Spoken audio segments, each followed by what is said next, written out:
Hi, welcome back to Ivy Pink Made. Today we are going to make this cute resin trinket dish. Some supplies you'll need is pigment powder, white alcohol ink, and resin epoxy.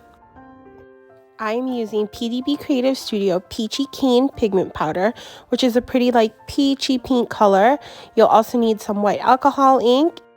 I'm using this tiny spoon to just scoop out a spoonful and put it into my resin, and you can add more later if you want to. So if you want a lighter color, start off with just a tiny bit of pigment powder, but if you want it to be more vibrant, then add more pigment powder. You can mix in the white alcohol ink to get it to the color that you're looking for. Once you're happy with the color, then go ahead and pour it into your resin mold. So this is a mold that I got from Amazon. I will link it in descriptions below.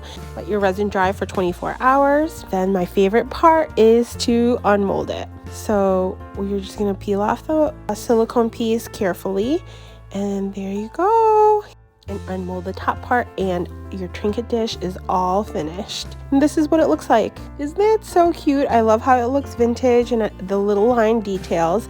Thank you so much for watching. Be sure to subscribe, and I'll see you guys next craft.